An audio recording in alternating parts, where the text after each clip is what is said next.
¿Sí? Ya. Bueno, primero que todo, darle la más cordial bienvenida a todos los que están aquí presentes al seminario Situación Hídrica en el Chile Neoliberal, a cargo del Grupo de Investigación en Ciencias Sociales y Economía GISEC.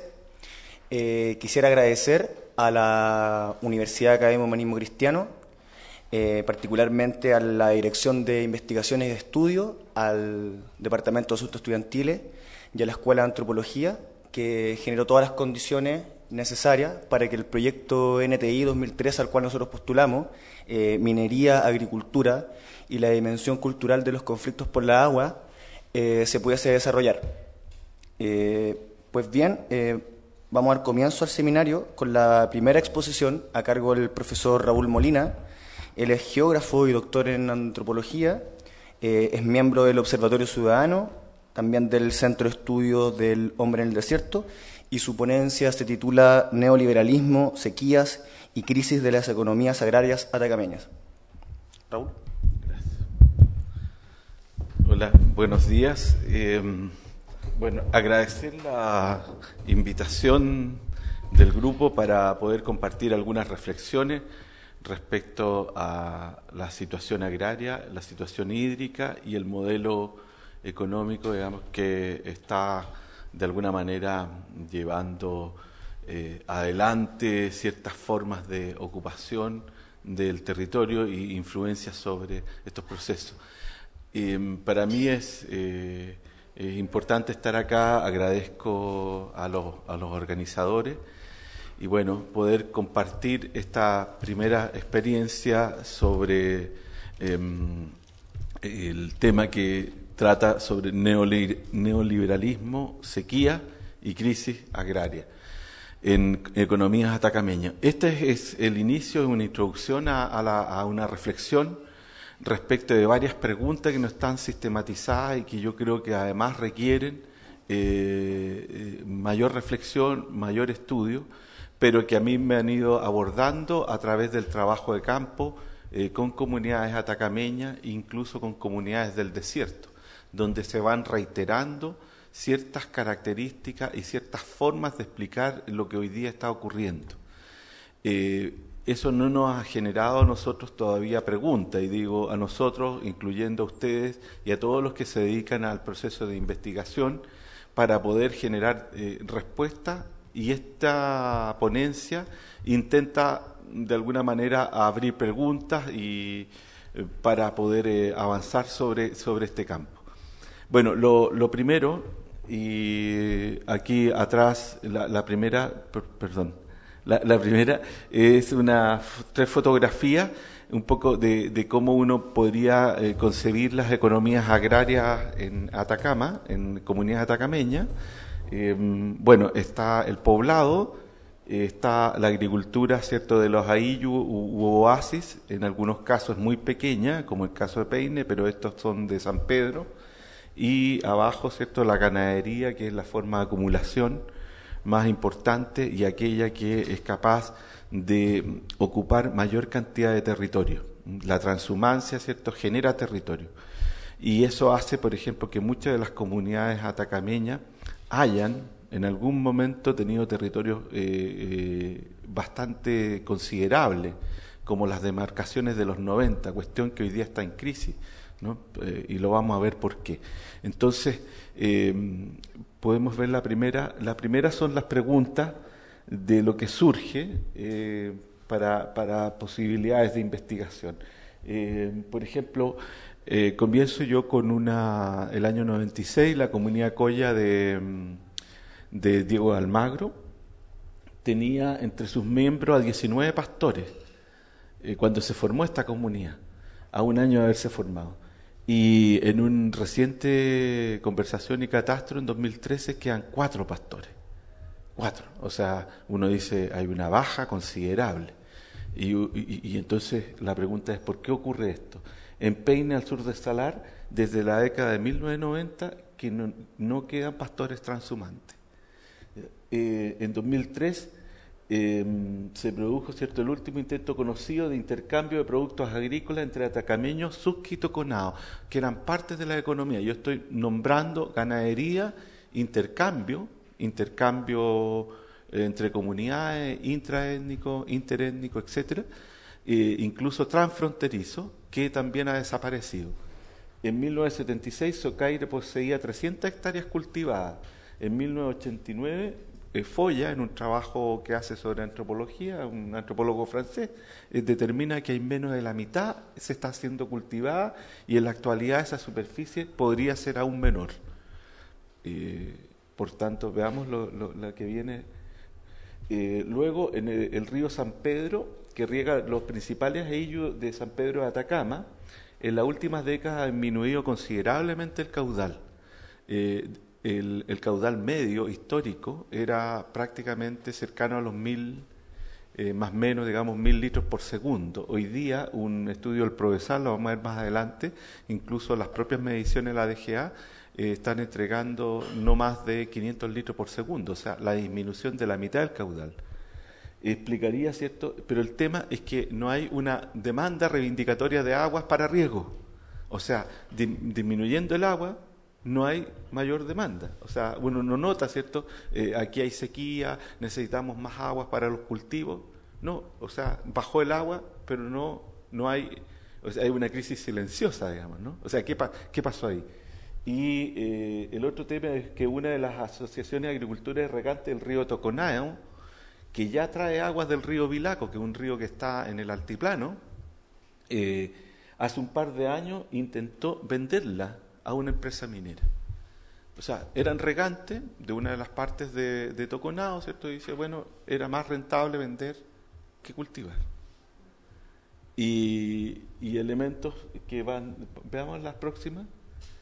Estos son todos ejemplos. Dice, la antigua producción de frutas en la quebrada de Jerez, el mismo Toconao, que era una de las más importantes, producto de estas quiebras, ¿cierto?, en la economía agraria de esta comunidad, era de gran importancia. Hoy los huertos de la quebrada de Jerez solo aparecen como manifestación turística, invitación a conocerlo desde fuera, ¿no?, de cómo puede haber fruta en el desierto. Y la última es preguntarnos por una cuestión que yo desconozco, pero que si alguien tiene información, es que uno de los principales juicios que se realizó en los últimos años contra el Estado por la comunidad de Toconce, esto en el Alto Loa, pretendía recuperar el caudal del río Toconce de 400 litros por segundo, y una sentencia de la Corte de Apelaciones de Antofagasta le restituyó a la comunidad 100 litros por segundo. El tema es que, habiendo visitado la comunidad, esos 100 litros no se ocupan. O sea, siguen fluyendo, siguen yendo ciertos desanos. Y es muy poco, digamos, lo que está pasando. Hay casos excepcionales, por ejemplo, ampliación de cultivo en el caso del río Vilama, que es otro de los ríos que abastece a San Pedro de Atacama, o mantención, de acuerdo a lo que he conversado con Denise y Catalina, respecto a que se ha mantenido la producción agraria en Peine, pero que es muy pequeña. En el pueblo de Peine, lo que no se conoce es cómo se mantiene, o si se mantiene la misma producción agraria en Tilomonte, que eran los grandes potreros, o potreros mucho más extensos, que estaban más al sur de Peine. Bueno, la pregunta es, ¿por qué ocurre todo esto? ¿Cuáles son los factores que llevan a este proceso de crisis agraria, pero que es una crisis silenciosa? O sea, que es una crisis que no pierde. De alguna manera, nuestro imaginario respecto a la cuestión andina siempre está atribuido, ¿cierto?, a estas fotografías de pastores o pastoras, ¿cierto?, que están en el altiplano llevando un rebaño, o bien a agricultores en un oasis. Esas son con las imágenes que uno tiene, ¿cierto? Y entonces uno dice atacameño e inmediatamente, sin definirlo, construye esas imágenes, como que bajan esas imágenes de pastores y agricultores. Y de alguna manera, y uno no cuestiona esa imagen que allí aparece. Sin embargo, estos datos son claves para poder entender lo que está ocurriendo. Y yo creo que si uno logra dimensionar esto, es un proceso que además le ocurre a otras comunidades. Por ejemplo, en Chiloé prácticamente las siembras de papa ha ido disminuyendo producto, por ejemplo, de que la gente que debe cultivar las papas o que cultivaba las papas hoy día está inserto en otras actividades laborales. Pero con esto me estoy adelantando a ciertos procesos.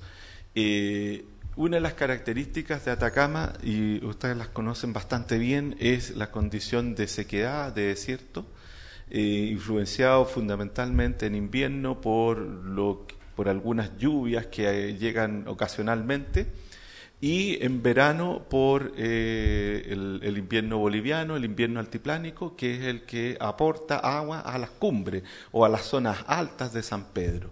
Muchas veces o ocasionalmente también llueve en el verano en San Pedro, pero esto es muy cíclico. Entonces, uno de los factores para poder entender este proceso es cómo opera la sequía.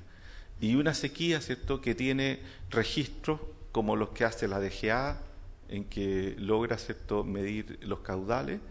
Por otro lado, logra medir cuánto es lo que cae de agua. Y entonces está toda esa masa de información que yo creo que es bastante relevante, porque lo que indica es que llueve menos y además hay menos escurrimientos de agua. El otro factor que es relevante es cómo esto se percibe, y yo creo que con eso yo he trabajado principalmente hasta ahora, o sea, cómo la gente de estos distintos poblados percibe este proceso de disminución de las aguas que antes se utilizaban, ¿cierto?, para los pastos, para el riego y fundamentalmente para mantener el abastecimiento de aguas potables para la población. Las aguas, en general en el norte, ustedes saben que las aguas que escurren vienen todas de vertiente, o sea, no hay conexión entre nieve y escurrimiento. O sea, la nieva, pero lo que se produce, ¿cierto?, es una infiltración y posteriormente vía subterránea aparece el agua en las partes más bajas. O sea, así se constituyen en general los caudales. El río Loa nace de 26 vertientes, etcétera, son vertientes aguadas. Entonces no hay una conexión entre las nieves y esto. Además la insolación o la radiación es sumamente alta, o sea, todos los estudios que se han hecho muestran, por ejemplo, que la evapotranspiración o la evaporación producto de la radiación es 15 a 20 veces mayor de lo que precipita. O sea, si caen en los cerros altos de 6.000 metros 300 milímetros transformados en nieve, la evaporación potencial son 2.000, o sea, 4 o 5 veces más. Eso hace, ¿cierto?, que la nieve dure muy poco. O sea, cuando nieva en San Pedro uno mira, ve los cerros, pero poco a poco, ¿cierto?, en menos de un mes las nieves, ¿cierto?, se han recogido nuevamente y prácticamente desaparecen. Bueno, estas son algunas de las características que uno podría apreciar. Entonces, pasamos un poco al tema de la crisis. La primera respuesta o intento de respuesta es la sequía. La sequía es un fenómeno natural, ¿cierto?, en este caso que opera, según los climatólogos, ¿cierto?, a través de la presencia de la Niña. La presencia del Niño aumenta la temperatura del mar y por tanto hay mayor evaporación, más nube y cabe más agua. Pero si la Niña es una corriente fría, ¿cierto?, que enfría las aguas y por tanto la evaporación es menor y hace mayor sequedad. Todo esto dentro de un proceso de un contexto geográfico que las aguas no dejan entrar. Pero fíjese que acá yo he traído varios testimonios de las etnografías de terreno donde la gente señala qué es lo que está ocurriendo. En el caso de Peine, por ejemplo, los pastores ya no llevan animales a las veraneadas y vegas desde la década del 90 y por tanto no existe el antiguo circuito transhumante. En el escaso ganado caprino y ovino se le alimenta con los potreros de alfalfa, pues ahora ya no se llevan al campo, ¿cierto? Dice Oriana Mora, una de las dirigentes de Peine. El pastoreo de ganado se mantuvo hasta la década de 1980 cuando se terminó por falta de lluvia. Ahora está seco y no se ve nada de pasto, está todo seco, dice don Vicente Consué, ¿cierto?, en un diario de campo del año 2009. Actualmente el ganado ovino se maneja entre los potreros de alfalfa existentes entre Peine y Tilomonte. O sea, si uno pudiese caracterizar este tipo de la mayoría de la economía ganadera que hoy día subsiste en las economías atacameñas, es que es de potreros. O sea, se lleva de un potrero a otro. En ese sentido, el cultivo de la alfalfa sigue siendo relevante, porque para sostener el ganado se requiere entonces los cultivos de alfalfa. Sigamos. Bueno, otros datos, por ejemplo, de sequías históricas que la gente recuerda, estos son bien claves porque producen ciertas marcas que uno podría llamar marcas memorables, o sea, cómo uno construye la historia en las comunidades, generalmente a través de estos hechos que muchas veces son casi cataclismos, ¿no? Entonces quedan marcados en la comunidad, quedan marcados también en la memoria, en el recuerdo, y son expresados como elementos de transformación, ¿ya? De cambio que se producen en el tiempo. Por ejemplo, en el caso dice, fue en el año 69 cuando mis hermanos empezaron a emigrar de la familia porque el recurso era crítico. Por el asunto de los años secos que se azotaba esta zona. No había pasto para los animales. Esa sequía del 69 fue muy larga. Bueno, y nos llevó a nosotros a abandonar este sistema de vida. Mi padre manejaba 400 cabras y 200 ovejas, y a esta altura él andaba en las 100 cabras y a las 40 ovejas. O sea, ya no se podía, digamos, vivir de esto. Ahí están los testimonios, de alguna manera, cómo se va produciendo. O sea, todas las crisis de sequía en la memoria atacameña, y estoy hablando, he traído también otros testimonios del desierto, de más al sur, están mostrando que la gente termina el ganado o termina esta agricultura transhumante, esta pastoreo transhumante, a través de estos procesos cíclicos de sequía. O sea, cada sequía, ¿cierto?, va provocando entonces la disminución de pastores. ¿Podemos seguir con la que sigue? Bueno, don Esteban Rao dice también mucho más antiguo, más o menos los años 50, la década del 50, la gente que habitaba la cordillera también se fue. Entonces, en la zona de esto, al interior de Potrerillos, ¿no? Entonces la gente más antigua se tuvo que ir, se secaron las aguas y se produce entonces una nueva crisis. Lo que quiere decir entonces que hay un proceso de crisis constante, que nosotros podríamos decir que la sequía ha ido provocando una disminución desde además muchas décadas, incluso antes del periodo neoliberal, de reducción de las economías ganaderas. ¿Podemos seguir? Bueno, en Toconao, este es un caso típico. El río Toconao se formaba de 4 vertientes, que ahí están. Se secaron 2, las más importantes, y entonces para aumentar el caudal del río Toconao tuvieron que traer de varios kilómetros arriba del altiplano aguas del río Vilaco. Y esto entonces para aumentar y mantener el caudal, que en ese momento todavía se consideraba que se iba a mantener el riego. Hoy día las aguas de Toconao, que uno ve, por ejemplo, en la quebrada de Jere, la mayoría de ellas, ¿cierto?, provienen, y las que utiliza el pueblo, de Vilaco, digamos, ¿no? Se utilizan para el consumo y para el riego, lo que viene.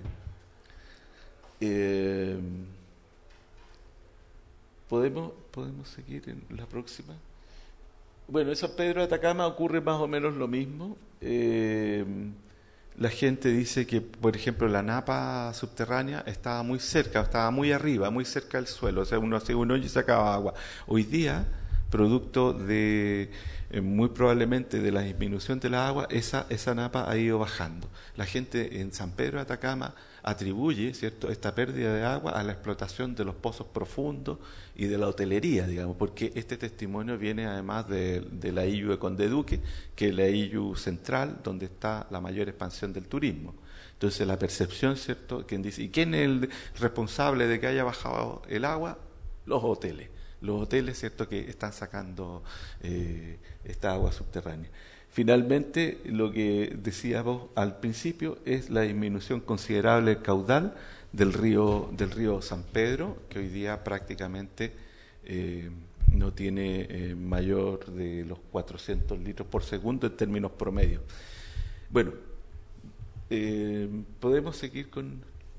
Entonces, el tema es que uno podría decir que aquí hay un elemento de cambio climático o de un ciclo muy largo de sequías recurrentes que están asociadas a la disminución, y aquí aparecen los ciclos más o menos del año 90, cada 3 años, cada 4 años se van produciendo estas sequías que van entonces disminuyendo. Pero estos serían factores, ¿cierto?, de estas sequías siempre han existido, yo no sé si con la frecuencia constante. Y sin embargo, las economías atacameñas, economías ganaderas, economías agrícolas, mantenían esa capacidad, ¿cierto?, de reproducción. Y esto hace entonces hoy día que se ha fragilizado. Nosotros siempre hemos tenido claro que los atacameños no solamente son agricultores, ni pastores o arrieros, sino que también han sido trabajadores asalariados desde siempre. Cuando uno lee, por ejemplo, Rodolfo Filippi, 1856, en los viajes que hace, uno se logra ver ahí que hay asalariamiento, ¿no? Incluso en Peine, gente que está trabajando afuera, etcétera. Entonces, no es ajeno el incorporarse a la actividad minera, ya sea por cuenta propia o como asalariado. Sin embargo, estos procesos, por ejemplo, todo lo que fue Chuquicamata, todo el esquema de interpretación de San Pedro de Atacama hasta hace una década atrás, funcionaba, ¿cierto?, un poco en esta relación entre los oasis del Salar y la migración hacia Calama. Esto escondía otras cosas, por ejemplo, que una parte importante de la migración que había del Salar se iba al noroeste argentino. Y escondía además las relaciones que habían con el noroeste argentino, que eran bastante frecuentes. O sea, hoy día uno puede incluso catastrar las relaciones de cada uno de los pueblos de San Pedro de Atacama, o sea, del Salar de Atacama, con los pueblos que están alrededor en las áreas circumpuneñas, en la zona puneña, incluso en los valles. O sea, uno dice las relaciones de Peine. Peine es un lugar, Peine está vinculado al Salar de Antofalla, a Tolar Grande, Socaire, a los mismos lugares, e incluso llegan hasta hasta Fiambalá. En el caso de los pueblos como Cámar, también tienen vinculación con Catua, etcétera. La gente de Toconao tiene una vinculación de parentesco con Susque, muy estrecha. La gente de San Pedro de Atacama, los de los Aillu, ocurre lo mismo. Y entonces es una zona de alta movilidad. Bueno, estas economías que de alguna manera funcionaban en un proceso de intercambio, también fueron desapareciendo fundamentalmente por lo que a partir de la década del 80 es la penetración un poco del Estado, pero con ello también la penetración del modelo neoliberal. Entonces, podemos ver que el modelo agrario. Yo creo que aquí hay que tener claro, y esto vamos a retomar una discusión que se da aproximadamente, estas eran las preocupaciones que existían en los años 80, del 70 al 80, ahí estaban ocurriendo las transformaciones más rápidas en el agro chileno. O sea, una de las transformaciones que desaparecen los campesinos, la clase campesina hoy día no existe, nadie se llama campesino para sí. Se llaman pequeños propietarios, emprendedores, empresarios agrícolas, cualquier nombre, pero la clase social que identifica, que genera identidad, desaparece. Es una construcción del neoliberalismo. Igual que los trabajadores, digamos, los trabajadores hoy día, nadie se autorreconoce como trabajador. ¿Qué hace el mercado y qué hace el neoliberalismo? Decir que nosotros somos deudores, que nosotros somos clientes, etcétera. O sea, tenemos una serie de categorías que tienen que ver con la circulación del capital y el endeudamiento, o bien con los compromisos con el capital, pero no con los derechos, digamos. Entonces, esta es una de las cuestiones más claves. Y hoy día, bueno, nosotros vemos que la categoría de trabajador nuevamente, ¿cierto?, comienza a aparecer como un elemento identitario porque genera derechos. Pero en el ámbito de los pueblos indígenas, la identidad se fue hacia el mundo indígena y allí es complejo. Yo me estoy metiendo en casi las conclusiones, pero quiero adelantarla. Es complejo porque resulta que vamos a ver que gran parte del proceso de etnificación no se da en el campo, se da en las ciudades, ¿no? O sea, todo el proceso identitario se genera muchas veces en las ciudades más que en el campo, más que en las comunidades. Bueno, Entonces, el proceso neoliberal en el campo tiene varias características. La primera de ellas es que es rotundamente marginadora de la producción agraria tradicional o campesina, incluyendo a los atacameños, a los mapuches, a los yaguitas, a todos los pueblos indígenas en Chile. ¿Ya? O sea, mal que mal, todos los pueblos indígenas constituían la base tradicional del campesinado en Chile. O sea, eran parte del campesinado y son campesinos en la medida, ¿cierto?, que tienen una relación con la tierra, una producción, dependen de ese medio ambiente. Pero, ¿qué ocurre? Digamos, que el modelo neoliberal, ¿cierto?, dice, mire, lo que nosotros tenemos que hacer en este país, estoy hablando como se hablaba en ese tiempo, es aprovechar las ventajas comparativas. ¿Ya? Entonces, ¿qué son las ventajas comparativas? Si usted produce papa y las papas se venden a $100 afuera el kilo, entonces produzca papa y las manda para afuera. ¿Ya? Pero si usted produce papa y vale $0,5 el kilo, entonces no produzca papa. Pero eso no se lo puede decir a los atacameños, ni a los mapuches, etcétera. Entonces, como no hay conversión o reconversión productiva, ¿qué es lo que se hace? Se margina. Entonces, todas las economías agrarias de los pueblos indígenas se marginan del modelo. ¿Ya? Es una marginación por la vía, ¿cierto?, que además se le coloca un nombre, se les llama no viables. No viables, o sea, gente no viable. ¿No viable para qué? No viable para exportar, no viable para el encadenamiento productivo, ¿cierto? O sea, uno se pregunta, ¿hay algún yogur que sea de origen mapuche en el supermercado? Ninguno. O sea, no hay productos que vengan de las economías campesinas que estén en el supermercado, que no sean a veces las lentejas, ¿cierto?, que alguien las compra y las empaqueta y las vende, ¿cierto?, como Campo Lindo, con otros nombres, pero que son compradores de producción campesina. Entonces, el tema, ¿cierto?, es que claramente estas economías van a quedar absolutamente marginadas, con precios prácticamente muy bajos. ¿Por qué? Porque los precios altos los da la exportación, ¿no? Entonces, el tema, ¿cierto?, es que quedan marginados del modelo neoliberal. Y el modelo neoliberal agrario se basa fundamentalmente en la exportación, en las ventajas comparativas y en el encadenamiento, en el proceso, ¿cierto?, de la agroindustria y de la transformación. Y si uno ve, ninguno de estos está. Se suma al modelo neoliberal, ¿cierto?, es que todas las firmas de tratados internacionales, ¿qué es lo que exigen? Certificaciones. ¿Qué tipo de certificaciones? De calidad, entre comillas, ¿cierto?, de la carne, calidad, ¿cierto?, de los productos y, por tanto, ciertos procedimientos. Bueno, el tema de la carne es fundamental. ¿Por qué es fundamental? Porque la acumulación originaria, cuando uno estudia, ¿cierto?, el campesinado, ¿dónde está la acumulación originaria? En el ganado. Si no hay ganado, hay pobreza. Y una de las condiciones claves, ¿cierto?, es que la acumulación originaria que está en este ganado, en la hacienda que le llaman los argentinos, hace, ¿cierto?, que haya un proceso de disminución, que el mercado, ¿cierto?, que ellos tienen de los productos prácticamente esté cada vez también mucho más penalizado. Por ejemplo, en San Pedro de Atacama nadie puede vender un cordero si no pasa antes por el veterinario y por un matadero certificado de la municipalidad, ¿cierto?, que tenga, bueno, en las dos partes le cobran prácticamente la mitad del valor del cordero, por tanto, nadie lleva, por supuesto, nadie vende carne certificada. ¿Qué es certificada? Esta clase vacuno, ¿no? Uno dice, ¿y para qué sirve? Porque ahora sí nos certifica y nosotros vamos a comprar carne de primera calidad. Eso no es verdad.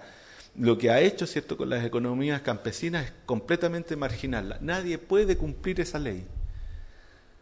Y por tanto, entonces, la pregunta es, ¿qué se hace con el ganado en San Pedro de Atacama? ¿Cómo circula? ¿A quién se le vende? Y generalmente, entonces, se produce un mercado que está absolutamente al margen de estos otros y que siempre está siendo penalizado porque siempre está, además, ¿cierto?, los fiscalizadores, entre ellos los carabineros, están, ¿cierto?, siempre atentos donde se están sacrificando, beneficiando animales y que por último van por vías que no pagan impuestos o que producen, ¿cierto?, todo esto es la propaganda, ¿no?, y provocan malestar o enfermedades en la población. Todo esto es la propaganda oficial, pero finalmente lo que esconde es este proceso de marginación. Y allí es que el modelo neoliberal ha ido al corazón, ¿cierto?, de las economías campesinas, cuando lo que hace, ¿cierto?, es disminuir la masa ganadera. A esto se le suma la sequía. O sea, si no hay ganado, fíjese que esto es clave cuando los mapuches señalan que no tienen algo, ¿cierto? Dicen Mielay Cuyin Peñi, digamos, y eso significa no tengo plata, hermano, pero Cuyin es ganado, es el equivalente general. Y eso es, o sea, no tengo ganado es no tener plata, no tener riqueza, es entrar en un proceso de pobreza más o menos importante.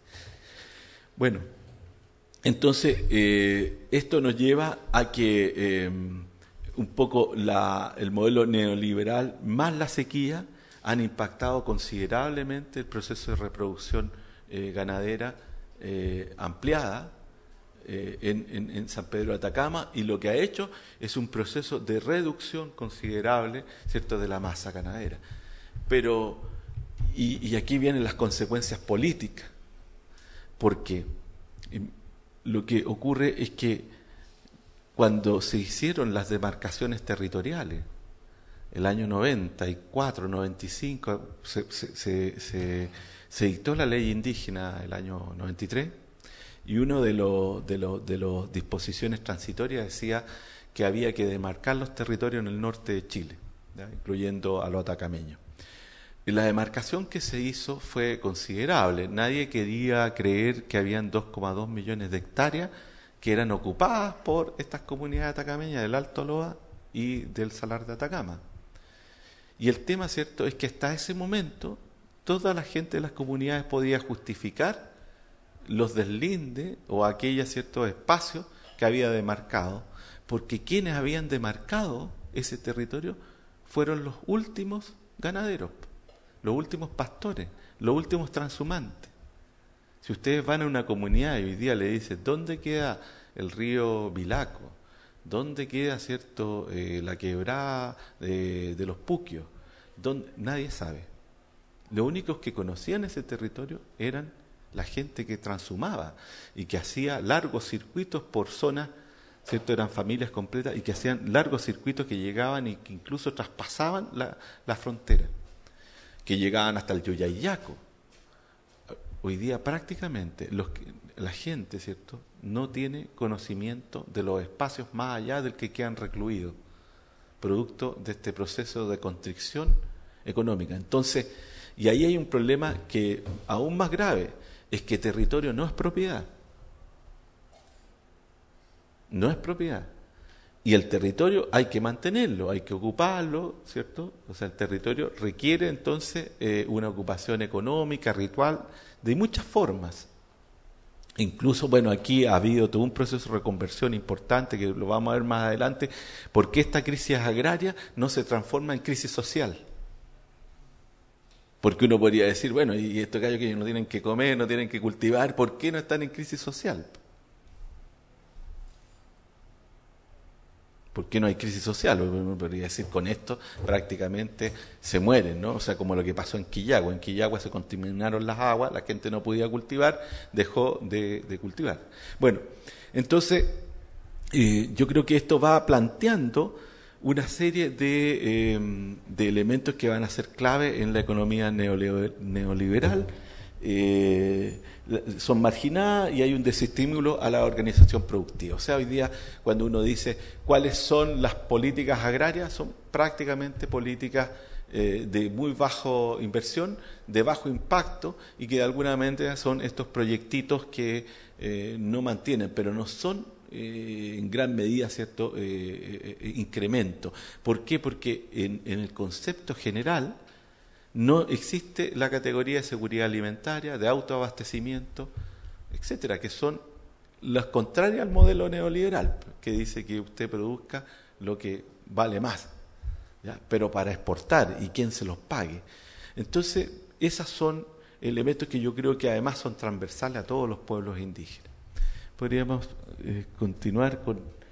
Bueno, y una de las características, ¿cierto?, es que el neoliberalismo, más allá del neoliberalismo como agrario, es que si bien el neoliberalismo agrario permite la pérdida, ¿cierto?, de la capacidad de uso territorial y de reproducción a partir de estas economías agropecuarias, lo que hace entonces es que esta zona se ve sometida a una expansión del capital considerable.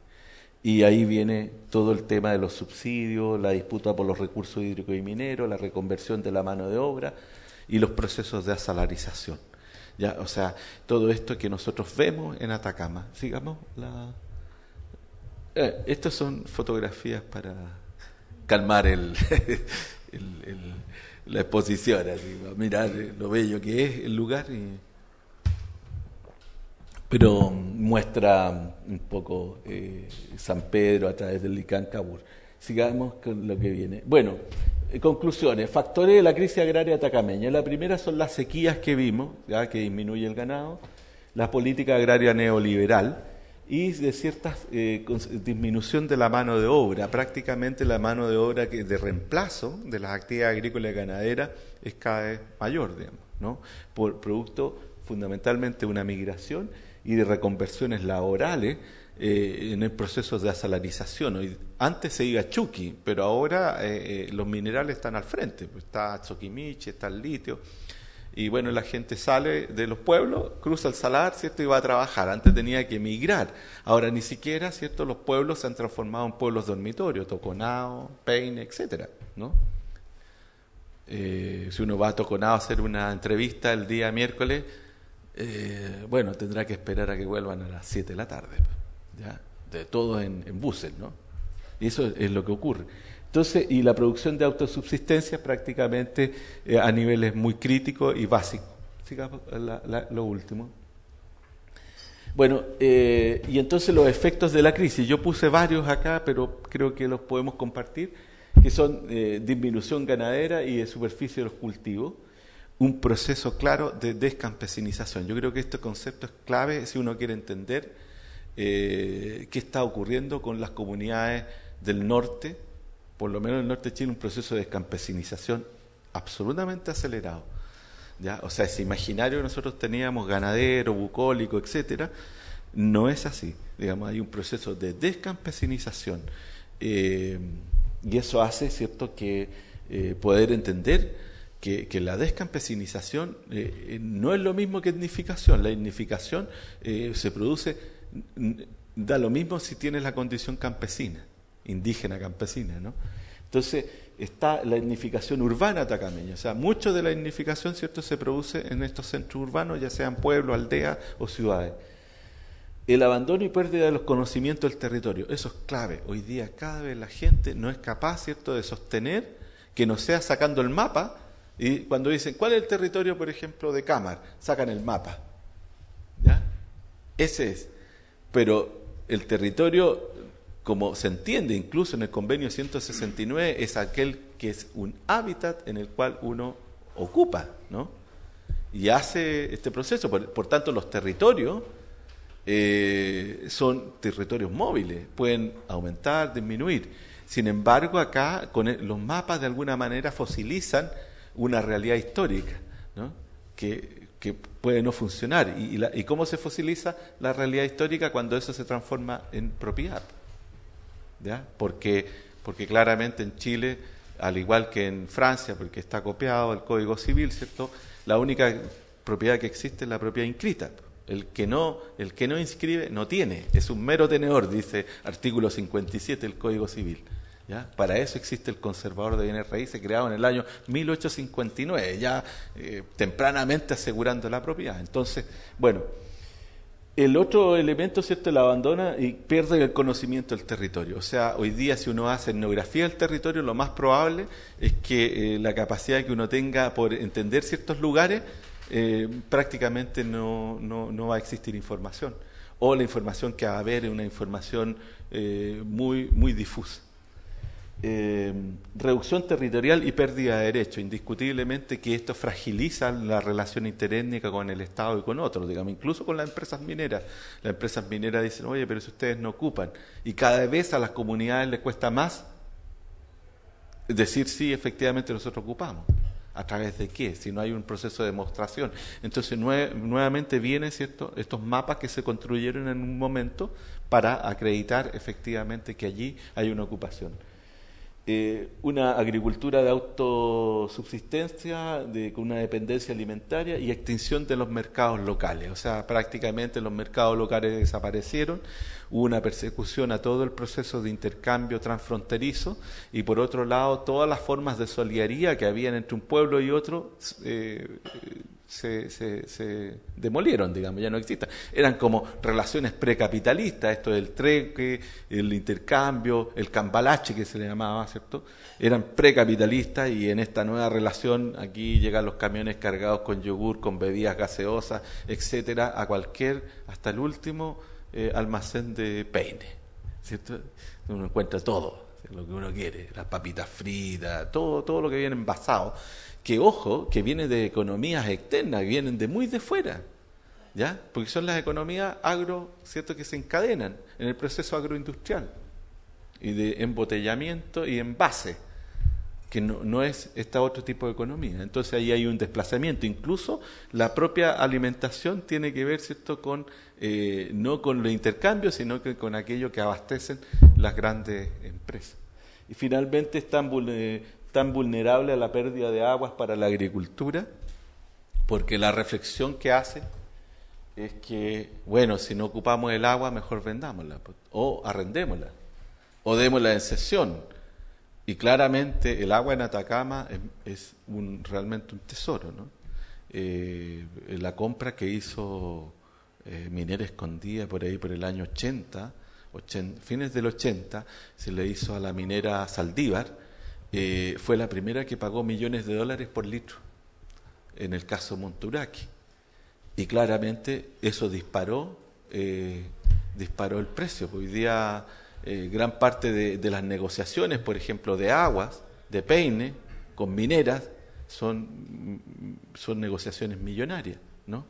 Entonces, esta economía que uno pensaba que existía, prácticamente en realidad es como un factor. Ahora, no es un factor detonante de una crisis social en términos, ¿cierto?, de que esto se transforme en una crisis de reproducción social, sino que han habido otros factores, la salarización, los procesos de penetración del capital, la negociación de los recursos naturales que antes se utilizaban para estas actividades, el turismo como un factor clave, la reocupación de espacios antiguos a través de la administración del turismo, por ejemplo, todos los espacios del Salar o lo que componen la zona. Bueno, y lo último que a mí quería señalarles es que a mí me llama la atención qué pasa, y esta es la gran pregunta, si todo el sistema de cosmovisión cosmogónico, ¿no?, de relación con la naturaleza está basado en que hayan aguas para la agricultura y que llueva para el ganado, ¿cierto? Cuando uno saca a San Santiago y le pide a los cerros, es para eso.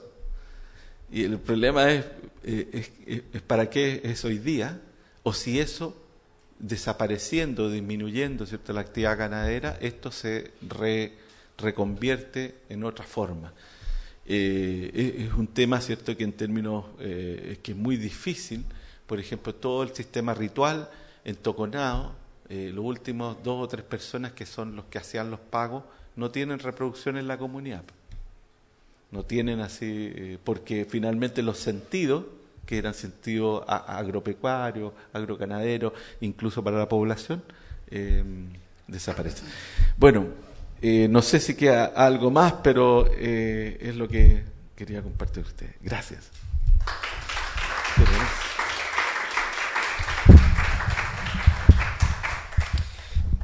Muchas gracias, Raúl. Antes de comenzar con la exposición de Loreto, lamentablemente tengo que comunicarles que los expositores Pablo Guzmán y Cristian Unae no van a participar de hoy en el seminario, ya que por motivos de fuerza mayor se nos avisó que no iban a venir y por lo tanto tampoco tuvimos el tiempo necesario para poder rellenar ese espacio, así que lo lamentamos. También el profesor Raúl tiene otro compromiso ahora, así que se va a tener que ir, ya que tiene que asistir a una videoconferencia. Y eso. Bueno, a continuación vamos a... Sí, y no alcanzo de repente una ronda de preguntas, ¿alcanza para...? No sé qué hora es. La 11. Es que tengo que partir media hora. Como tú... Muy corto, digamos, una eso, pregunta o dos preguntas. Dos preguntas por parte del público, cortas. Una, dos.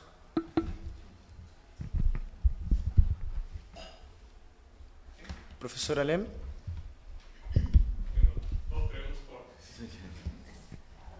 Una es si es que hay algún tipo de régimen consuetudinario en la gestión del agua en las comunidades. Y la otra es si es que algunos de los municipios o localidades han generado algún tipo de normativa que certifique el faenado del ganado de manera de disminuir la vulnerabilidad en estas materias.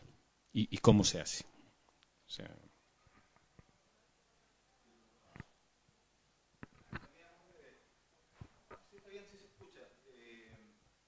usted nombró una serie de efectos de la economía agraria campesina atacameña.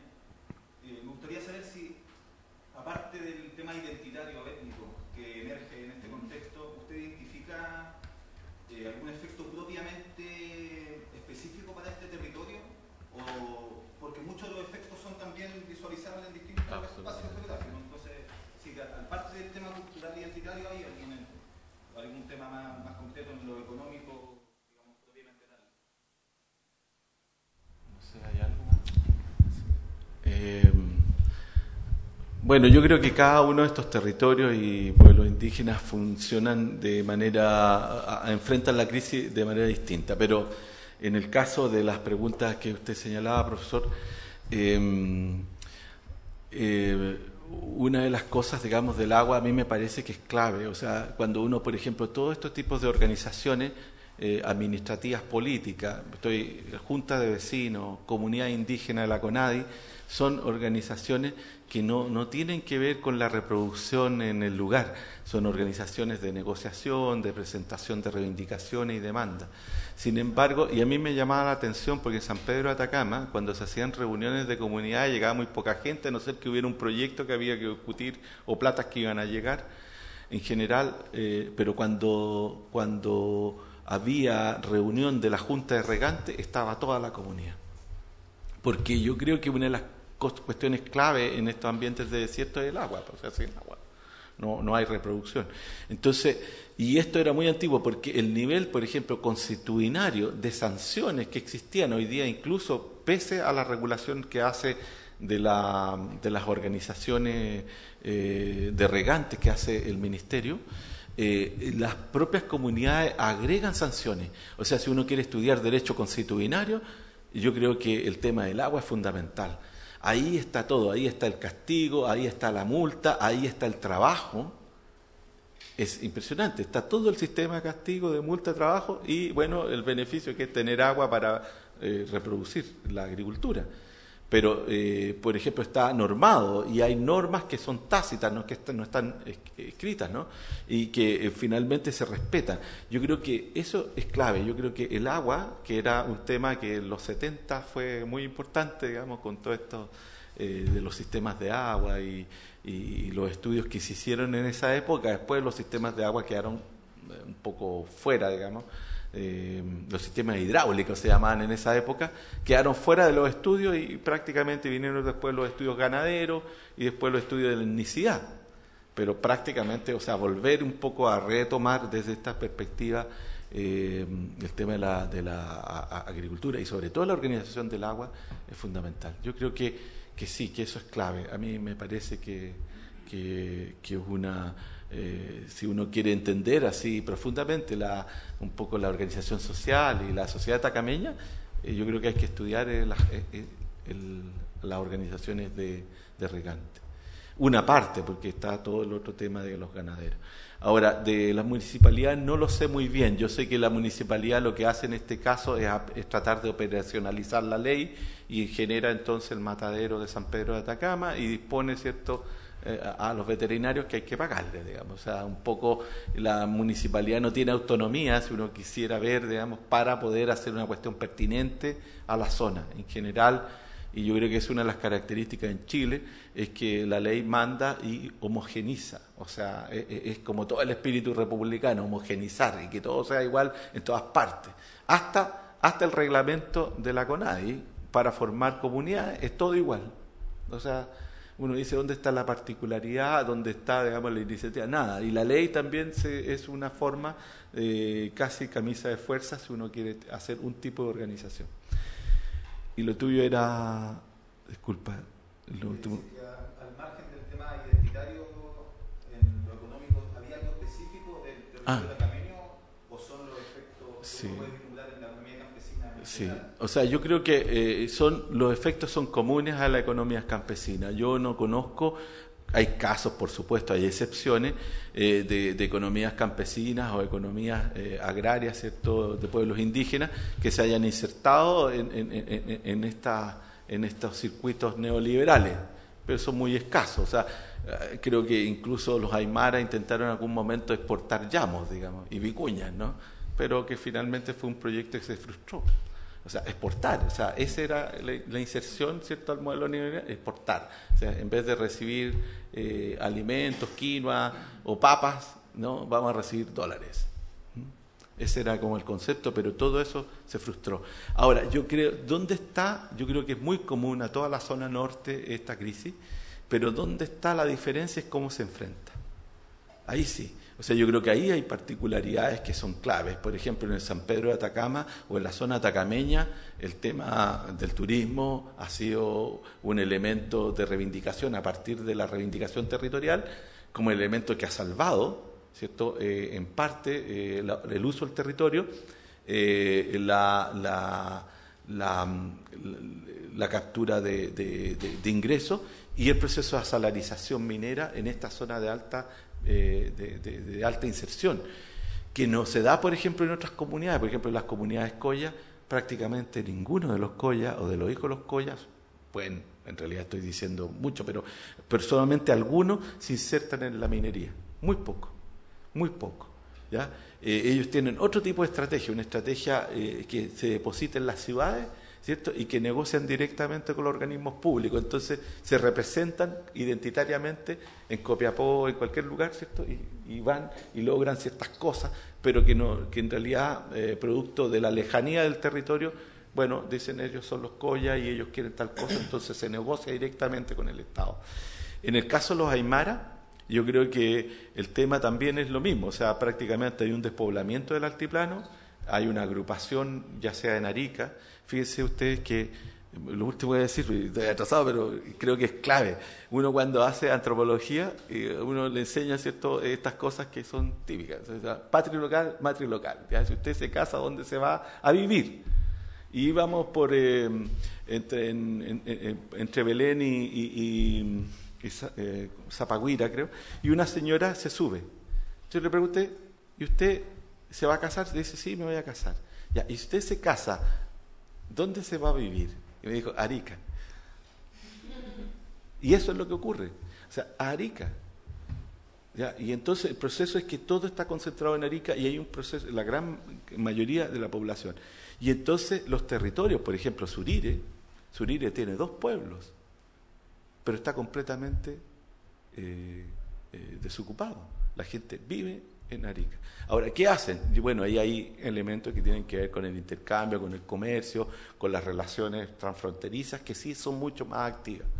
¿Ya? Y de gran monta, además, digamos, a todo el proceso de llevada de autos, camiones, etcétera, por Iquique hacia el interior, ¿cierto?, Isluga, pasando por Colchane, la actividad, bueno, uno ha visto más de algún reportaje y eso ocurre constantemente. Yo estuve 8 meses en una comunidad que se llamaba Villa Blanca y ahí claramente los de Villa Blanca, ¿cierto?, eran los que se acusaban mutuamente, decían, no, que los que traían contrabando de Bolivia eran los de Chuyuncanes y los de Villa Blanca, los de Chuyuncanes, decían que pasaban los autos para Bolivia.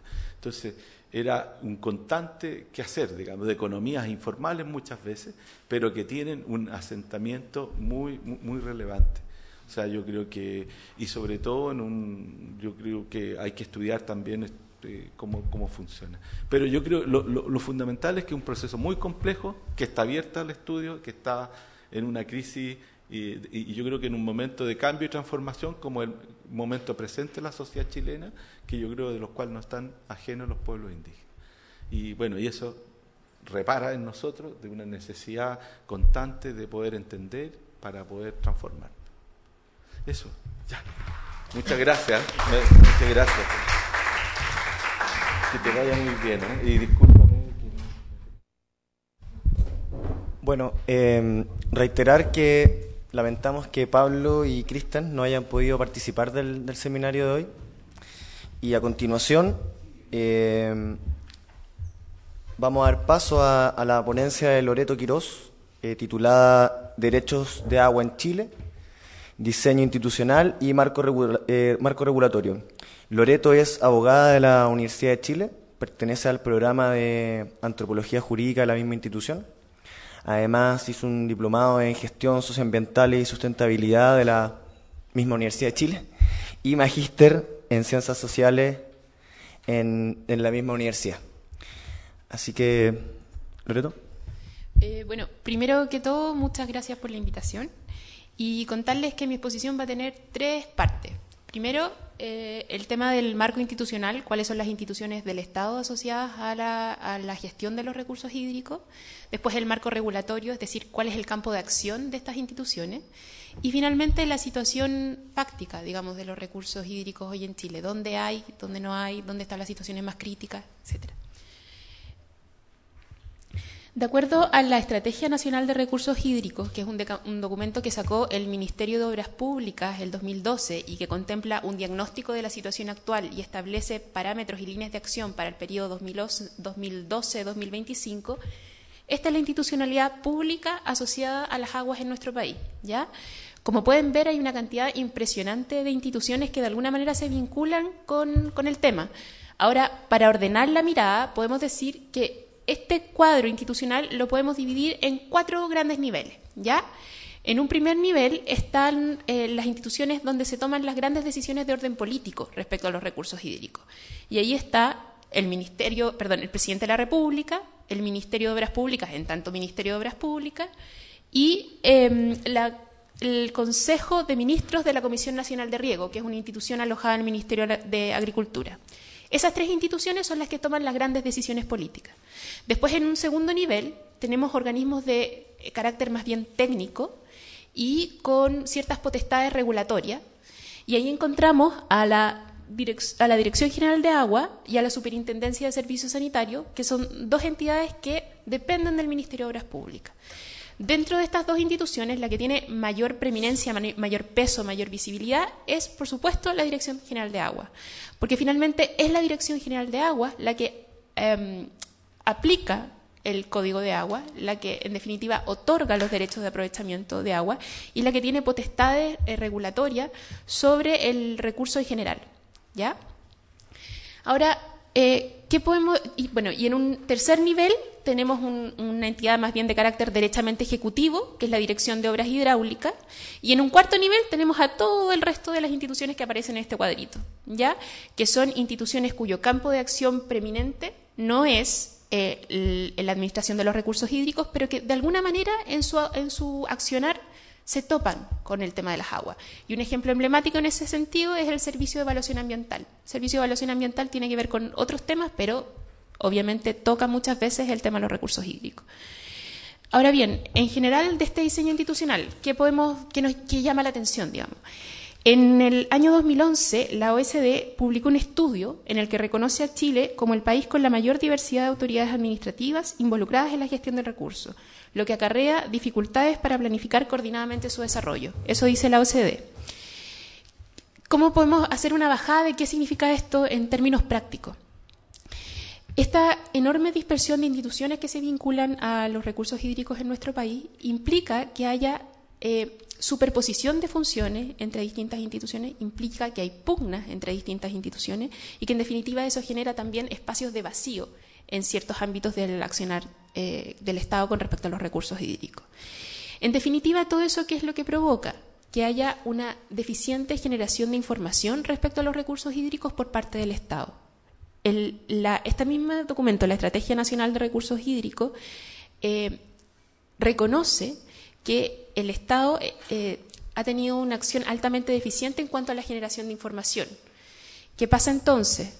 Los usuarios que necesitan acceder al recurso tienen que producir su propia información. Si el Estado no la está dando, los privados entonces la producen. El problema es que no todos los privados, por supuesto, están en la misma posición para producir su propia información.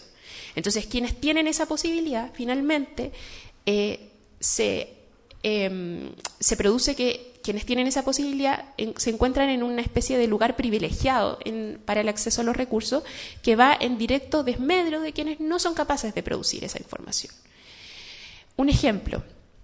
En el norte de Chile hace mucho rato que las aguas superficiales están agotadas. Entonces empezó la explotación de las aguas subterráneas. Para explotar aguas subterráneas uno tiene que pedir primero una concesión de exploración. Una concesión de exploración implica hacer sondaje para detectar dónde hay agua subterránea, cuánta agua hay y en función de eso poder pedir el agua para que efectivamente la Dirección General de Aguas me la pueda dar.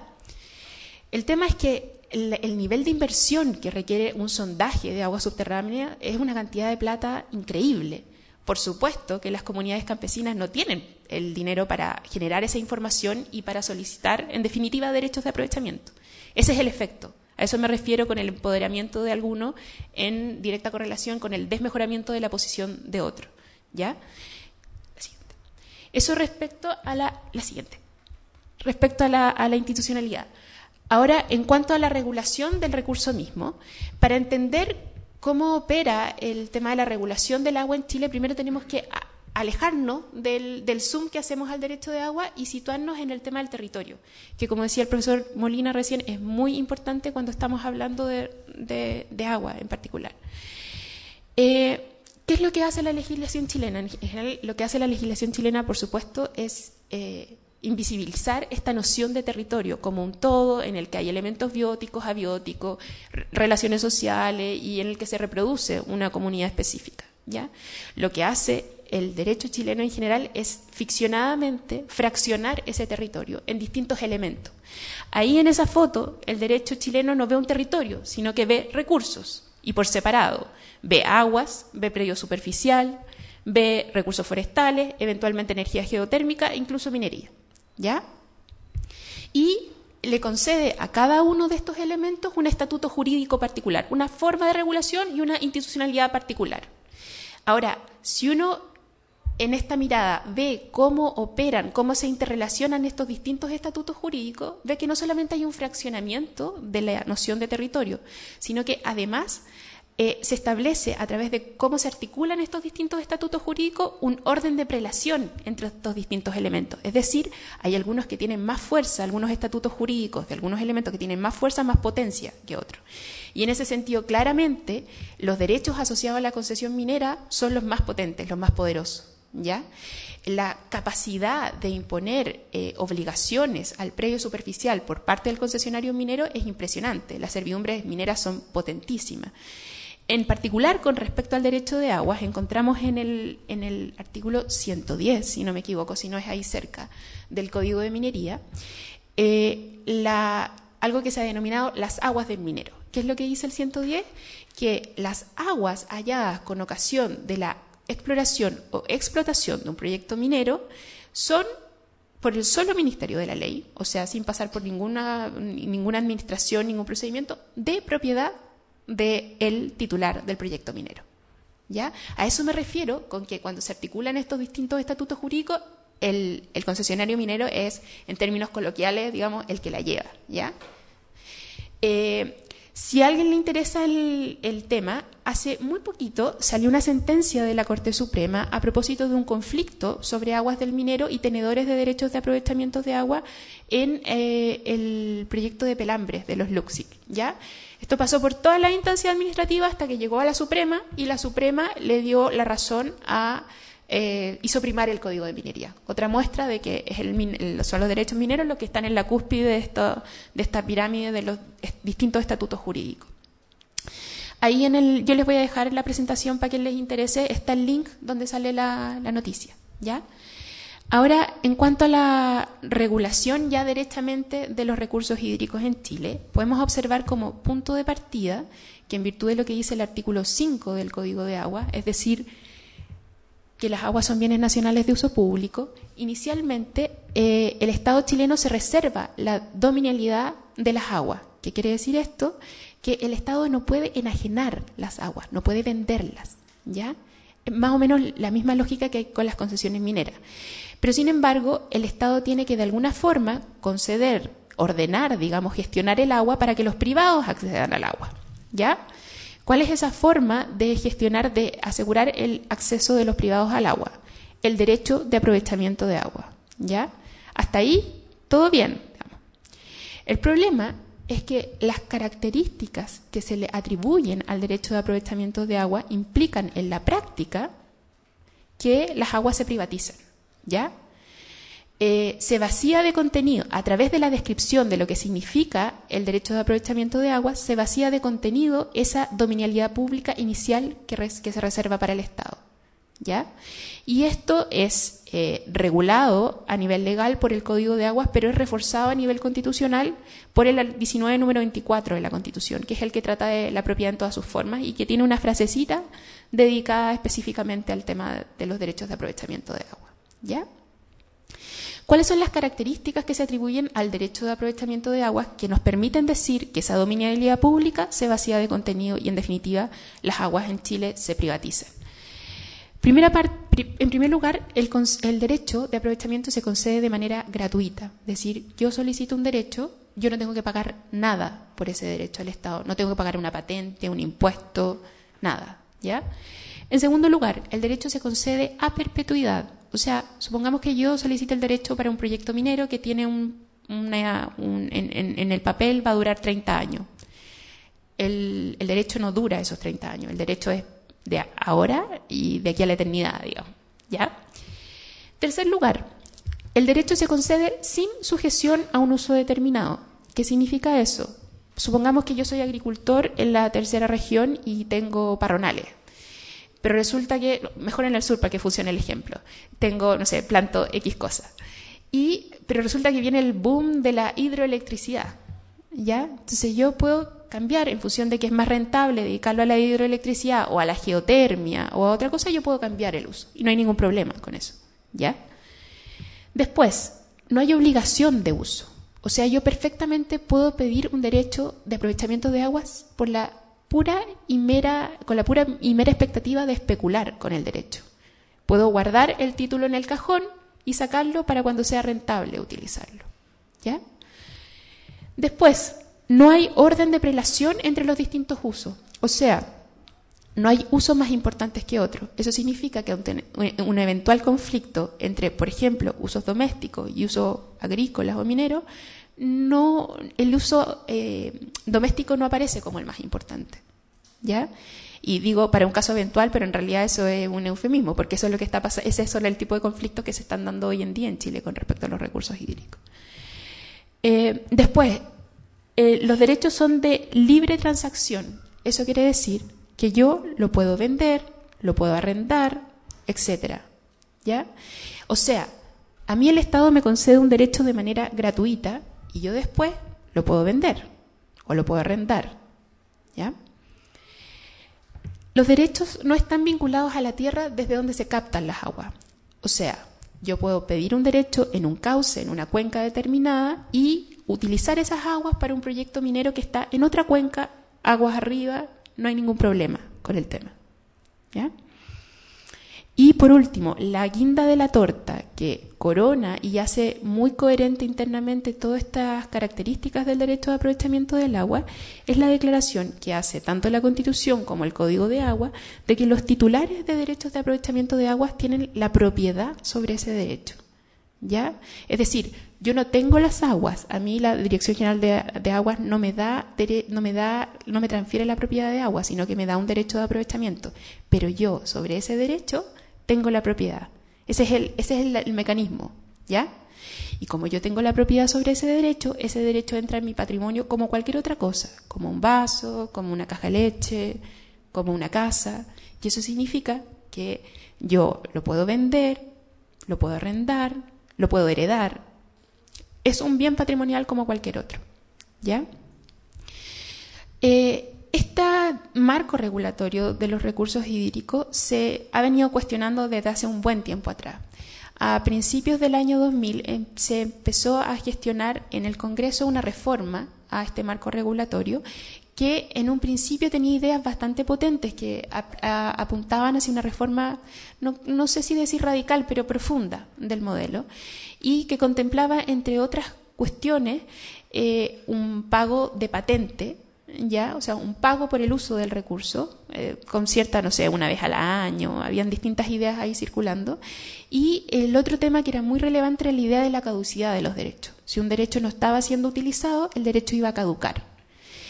Esas dos ideas súper potentes que ingresaron al Congreso a propósito de una intención de reformar el Código de Agua se fueron desvaneciendo en la marcha de la discusión, y finalmente en el año 2005 sale una reforma al Código de Agua que no contempla ninguna de estas dos ideas. Contempla cambios, pero son menores, que no alcanzan para hablar de una reforma del sistema de asignación de los recursos hídricos en Chile. Básicamente los dos cambios fundamentales son, por una parte, el pago de una patente, pero el pago de la patente es por el no uso, ¿ya? O sea, los que no usan pagan patente y son pagos súper bajos. O sea, a un tipo que pretende especular con los derechos de agua le conviene mejor pagar la patente que deshacerse de los derechos. Y el otro cambio es que cuando un particular solicita un derecho de aprovechamiento tiene que acompañar una memoria explicativa, que es un formulario que le entregan en la Dirección General de Agua, y ahí él tiene que poner para qué quiere las aguas, en qué las quiere utilizar. Eso es un papel, no es nada más que un papel, y eso no implica que posteriormente ese uso pueda cambiar igualmente. Por eso digo que básicamente es una reforma como bien parecida a la de la Constitución, con bien un maquillaje más que una reforma, ¿ya? Sigamos. Ahora, ¿cuáles son los requisitos de concesión de un derecho de aprovechamiento de agua? En primer lugar, encontramos la no afección de derechos de tercero. ¿Cómo ha interpretado la Dirección General de Agua que no hay afección de derechos de tercero? Cuando no hay oposición de otros tenedores de derechos de aprovechamiento. ¿Cuál es el problema con esa interpretación? Primero, que es súper restrictiva, porque la afección puede tener que ver con derechos de otros estatutos jurídicos. O sea, una solicitud de derecho de agua puede afectar a tenedores de derechos de otras características, digamos, de otra naturaleza. Y por otra parte, que supone que existe un sistema de información adecuado de parte de la institución pública, que todos los usuarios manejan un buen nivel de información sobre los recursos hídricos, cuestión que, como ya dijimos, no es tal y que es reconocida expresamente por la autoridad política. Expresamente la autoridad política dice: el catastro público de agua, que es la entidad dentro de la Dirección General de Agua que está llamada a manejar esa información, es absolutamente deficiente, lo reconoce la autoridad. Después, segundo requisito, el tema de la procedencia legal. Este es un requisito meramente formal, apunta a que se cumplan con los plazos, con las publicaciones, con las cuestiones formales que establece el Código de Agua cuando diseña el procedimiento de asignación de derechos de aprovechamiento, ¿ya? Y el tercer requisito es que haya disponibilidad. ¿Qué quiere decir esto? Que efectivamente haya aguas para entregar. Bien, digamos, pero el problema es que igualmente, a pesar de este requisito de disponibilidad, hay, lo reconoce la misma DGA, situaciones de sobreotorgamiento de derechos en la mayoría de nuestro país. ¿Por qué se produce esto si existe este requisito de disponibilidad? Porque cuando a la DGA se le solicita un derecho de aprovechamiento, hasta hace muy pocos años, lo que hacía la DGA era mirar sus balances hídricos del cauce de que se tratase y ver si, de acuerdo a ese balance hídrico, habían aguas circulando o no, ¿ya? Y aplicaba un factor de uso. Decía, bueno, Si aquí la mayoría de las aguas se están utilizando para el sector agrícola, entonces el factor de uso es, no me sé el número, pero supongamos 0,6, porque las aguas para uso agrícola nunca se utilizan completamente, porque siempre hay un porcentaje que se infiltra, otro porcentaje que se derrama, etc. Entonces vamos a entregar derecho.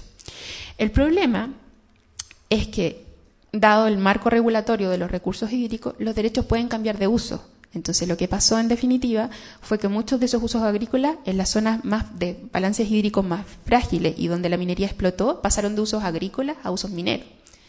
Entonces, en ese sentido, por ejemplo, lo que pasa en Copiapó es impresionante. O sea, con este mecanismo de factor de uso y de mirar los balances hídricos, se produce un sobreotorgamiento que, en definitiva, implica que la situación hoy es asfixiante.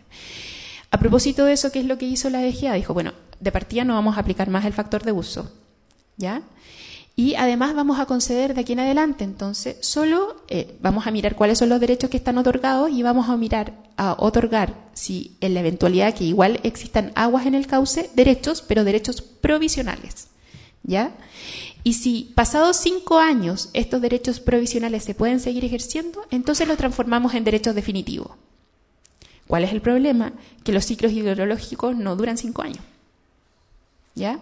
De hecho, en este mismo documento, la Estrategia Nacional de Recursos Hídricos es un tema que se toca y se dice que la idea es eso, ampliarlo a 20, 15 años, porque es insostenible hacerlo tal como se está haciendo hoy. En definitiva, entonces, esto no soluciona el problema del sobreotorgamiento y el problema pasa entonces a los particulares, a los tenedores de derechos de aprovechamiento de agua, las organizaciones de usuarios. Y las organizaciones de usuarios, ¿qué es lo que hacen? Prorratean los derechos. Si todo el conjunto de usuarios de una organización tiene 100 y resulta que en el cauce hay 80, entonces prorratean los derechos de cada uno para poder ejercerlo. Ahí, ¿cuál es el problema? De nuevo, no todos los usuarios están obligados a pertenecer a una organización de usuarios. ¿Qué pasa con los que quedan fuera? Y segundo, las asimetrías de poder al interior de las organizaciones de usuarios son enormes, digamos. Entonces, le dejamos a una institución privada que tiene asimetrías de información, o sea, perdón, de poder enorme, finalmente resolver un problema crítico. ¿Ya? Siguiente. Para retratar este tema del sobreotorgamiento, les puse ahí un mapita que está en este documento, la Estrategia Nacional de Recursos Hídricos del MOP, que da cuenta de las zonas de sobreexplotación del Maule hacia el norte, con distintos colores según los niveles de sobreexplotación. ¿Ya? Siguiente.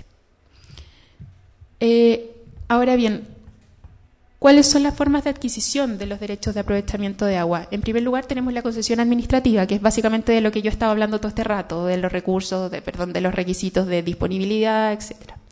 La otra forma es la regularización. ¿En qué consiste la regularización? Recordemos que este régimen de regulación de aguas data del 81. Si yo tenía un derecho de aprovechamiento de aguas de antes del 81 y lo estaba utilizando y lo he seguido utilizando todo este tiempo de manera ininterrumpida y nadie ha reclamado sobre mi uso, yo puedo solicitarle a la Dirección General de Aguas que me regularice ese derecho, es decir, que me lo reconozca. Y hay un procedimiento que tiene en una primera etapa presencia de la Dirección General de Aguas y en una segunda etapa tribunales, y el resultado de ese procedimiento es que este uso, digamos, consuetudinario, se transforma y se le da el mismo contenido que la concesión administrativa. Es decir, termina al final de este procedimiento con un título, con una unidad de medida, no sé, litros por segundo, con un punto de captación, etc. Y eso le da seguridad finalmente al tenedor del derecho. Y la tercera forma es por el solo Ministerio de la Ley, que es una forma más bien marginal y que básicamente consiste en que yo tengo un bien específico, en general un pedacito de tierra, digamos, y por el solo Ministerio de la Ley tengo derecho sobre las aguas que pasen por esos terrenos. ¿Ya? Los casos emblemáticos en este sentido son las aguas del minero, de las que hablamos hace un ratito atrás. Por solo hecho de la concesión minera tiene derecho a las aguas allá en estas labores. El otro caso, y que da una connotación bien distinta, es el tema de las comunidades agrícolas. El DFL5 regula las comunidades agrícolas y nos dice que en ese caso también hay derechos de aprovechamiento por el solo Ministerio de la Ley para esas comunidades. Y el tercer caso es el caso de las comunidades licarantay o atacameñas en el norte de nuestro país, que de acuerdo al artículo, no me acuerdo si 60, 61 por ahí, de la ley indígena, tienen derecho por el solo Ministerio de la Ley sobre las aguas que pasen por sus terrenos. Terrenos es la palabra que ocupa la ley, ni tierra ni territorio. Importante, porque con base en esa palabra el juez de primera instancia, en el fallo del que les hablaba el profesor Molina de Toconce, la tradujo, la entendió como territorio. Y con base en eso, se les pudo dar los 100 litros por segundo a la comunidad de Toconce en ese fallo. ¿Ya? La siguiente. ¿Cuál es el problema con esta forma de asignación de derechos? Obviamente está mucho dicho, digamos, hay inequidad. La idea detrás de esto es apuntar a la formación de un mercado de derechos de agua, y la idea de generar un mercado de derechos de agua implica que los usos óptimos son los más eficientes, los que producen más rentabilidad, y entonces quedan en el camino los usos que no responden a esa óptica. Pero además hay otro tema. En general, cuando se discute del tema de los derechos de agua, se apunta a reformular el mecanismo de asignación originaria. ¿Ya? O sea, cambiar la concesión, los contenidos del derecho. El problema es que la mayoría de los derechos en Chile, que es lo que vamos a pasar a ver a continuación, ya están asignados. Entonces no se trata solo de reformar el mecanismo de asignación original, porque da lo mismo, si no hay muchas aguas más por entregar. O sea, no da lo mismo, pero no es, con eso no arreglamos el mundo, digamos. ¿Ya? Entonces, también en la discusión es importante relevar qué hacemos con los derechos que ya están concedidos. Y, respecto a la situación fáctica, digamos, del nivel de presión en términos reales de los recursos hídricos en Chile, en nuestro país, podemos señalar que, en principio, que hoy, de acuerdo a la información que da este mismo documento, yo trato de darles las cifras del documento oficial, porque a partir de ahí incluso se revela la dramaticidad del tema, ¿ya? De acuerdo a ese documento, entonces, el agua proveniente de precipitaciones que escurre por los cauces en Chile es, privilegiada. Si uno compara con las cifras que están ahí, que son la media mundial y el mínimo para considerar la posibilidad de un desarrollo sustentable, Chile está bien, digamos. ¿Ya? Por tanto, esta situación de fragilidad ya hace ruido. La siguiente. El tema es que si esa asignación natural de recursos hídricos después la miramos en su distribución a nivel de regiones, podemos ver que de la metropolitana hacia el norte el nivel de disponibilidad es súper crítico. Está, de hecho, bajo los 2.000 metros cúbicos por persona, que son considerados como el mínimo suficiente para un desarrollo sustentable. ¿Ya? Ahora, si miramos el cuadro siguiente, que se refiere al tema de la disponibilidad versus la demanda, vemos de nuevo, de acuerdo a las cifras oficiales, que la situación de la metropolitana hacia el norte es altamente frágil, y que eso, dice este mismo documento, va de mal en peor, digamos, porque las proyecciones indican que de aquí al 2025 la demanda de aguas en general, en promedio en todo el país, va a subir en un 50%, y que además en las zonas críticas, en el norte del país, esto podría incluso llegar hasta un 200%. O sea, es bien terrible el panorama. El tema es que, de acuerdo a estas cifras, la situación asfixiante hoy sería de la metropolitana hacia el norte. Cuestión que merece hacer ruido, digamos. A mí me tocó ir la semana pasada a un seminario sobre pueblos indígenas y convenio 169, y se armó una mesa con dirigentes de las comunidades y mapuches y alcaldes mapuches de la zona de la Araucanía. Y ellos contaban, específicamente el alcalde de Cholchol y el de Curarrehue, que las comunidades rurales de sus territorios tienen que ellos repartir, la gente de la municipalidad, agua con camiones aljibe en la Araucanía, novena región, que de acuerdo a este cuadrito no habría mayores problemas. Porque ya no hay agua de pozo ni agua en los cauces, porque el agua de pozo se la chuparon las plantaciones forestales, y el agua y los cauces están controlados por las hidroeléctricas, por los proyectos hidroeléctricos.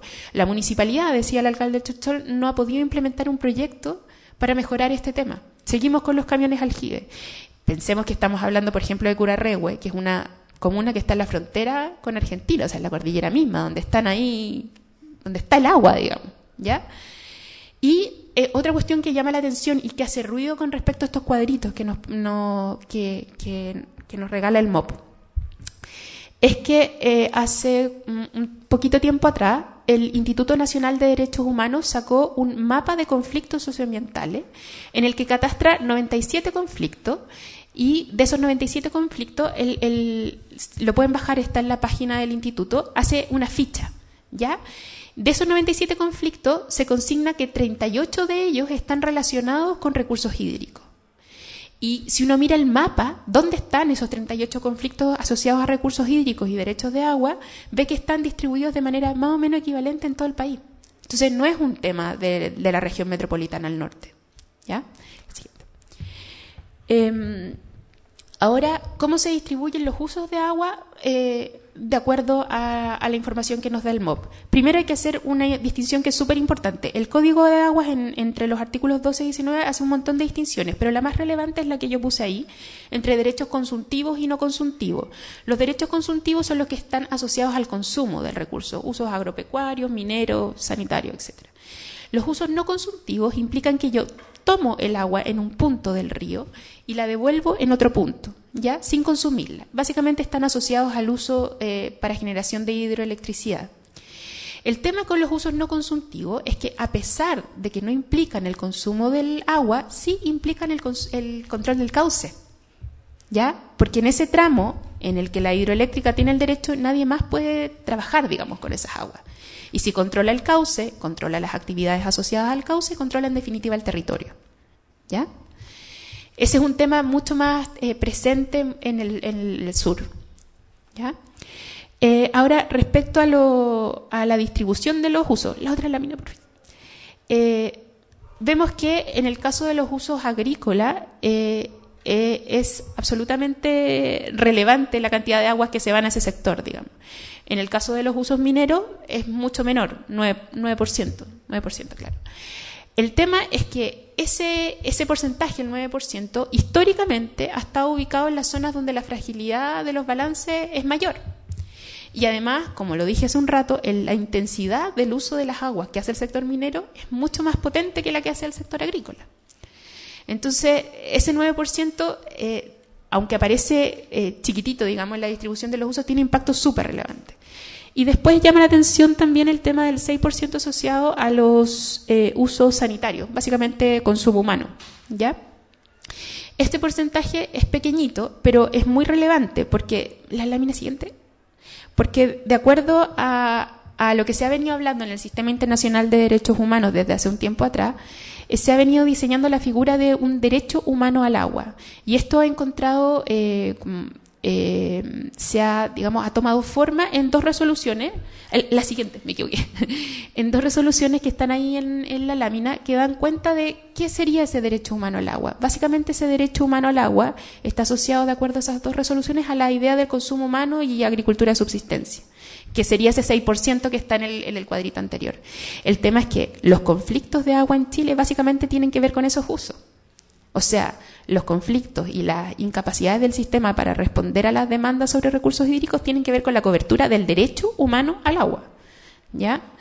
Llamar la atención también que en el 2008 Naciones Unidas nombra por primera vez un relator para el tema del derecho humano al agua, es decir, un personaje que está exclusivamente encargado de vigilar, con un equipo de gente, por supuesto, en todo el mundo, cómo se está cumpliendo o incumpliendo con este derecho humano al agua. Y evacúe informes, etcétera, etcétera. Recomendaciones: deben conocer mucho mejor la figura del relator para pueblos indígenas de Naciones Unidas. Es la misma idea, ¿ya? Para atrás.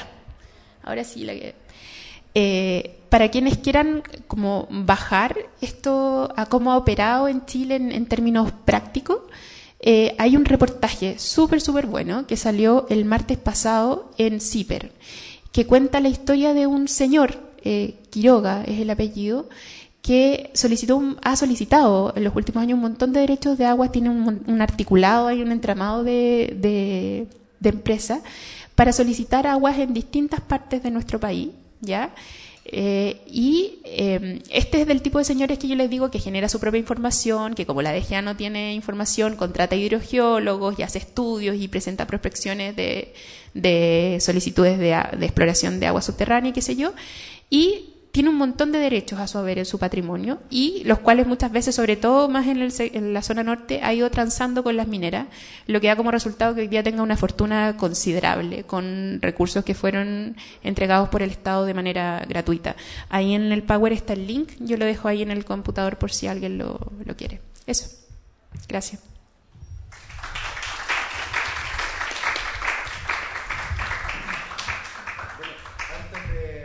De pasar al break, una ronda de preguntas, 2 o 3 breves, para después del break continuar con la última parte del seminario.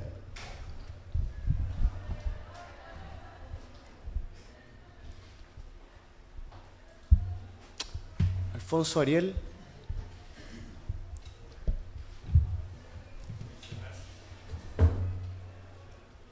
Aló. Muchas gracias y felicidades por la ponencia, muy interesante. Tú mencionaste que los distintos ordenamientos que rigen los distintos sectores, digamos, tienen, esos sí tienen preeminencia, ¿no? Y el minero parece tener más preeminencia que cualquier otro. Eso quiere decir que en el caso de superposición de derechos, donde haya una concesión minera o lo que fuera en un territorio históricamente que podría considerarse como un territorio indígena, los derechos sobre el agua van a primar para la concesión minera. Hay jurisprudencia relativa a la defensa de derechos indígenas, en este caso aquí en Chile. Fallo.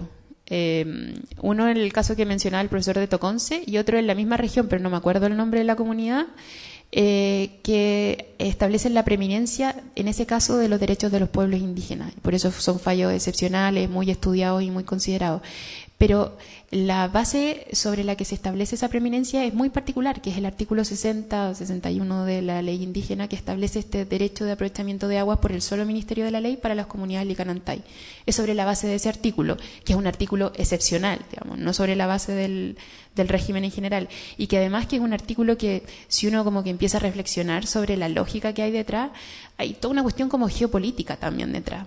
O sea, las comunidades Licanantay están en una zona súper rica, en una zona fronteriza, donde es importante que el territorio no termine totalmente despoblado, como ha pasado en otras zonas. Eso.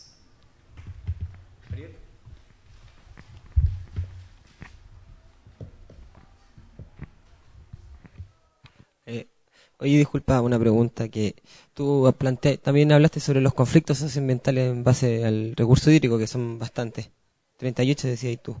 En relación a eso, ¿es estratégico para las comunidades que el conflicto se vuelque bajo el plano institucional, como bajo las leyes o la DGA, entendiendo que igual existen caleta de restricción, caleta de falla en ese sentido? Eso. Me parece que más que estratégico, en realidad no alcanza para una estrategia en este escenario. Es lo que, digamos, vuelvo en términos bien coloquiales, es lo que hay, digamos. La única manera hasta el momento de poder proteger ciertos derechos ha sido la judicialización, porque más allá del resultado, judicializar un conflicto implica dos cuestiones que al sector empresarial no les viene nada de bien. Primero, el tema de los tiempos. Los tribunales se mueven en otros tiempos, ¿ya? Y eso no le conviene para nada a los proyectos extractivos. Y además el tema de la incertidumbre, o sea, a propósito del tema del convenio 169, que se toca con el tema de los recursos naturales, en un inicio los tribunales fueron súper contestes en apoyar la tesis de la autoridad ambiental que decía la consulta es lo mismo que la participación ciudadana, si se hizo la participación ciudadana estamos listos. Se cumplieron con los estándares internacionales. Pero después los tribunales fueron afinando la mirada y los fallos fueron cambiando. Hasta el día de hoy en que tenemos fallos emblemáticos que anulan resoluciones de calificaciones ambientales de proyectos muy, muy importantes. Entonces eso le genera al sector empresarial incertidumbre, que tampoco les viene nada bien, digamos. Eso.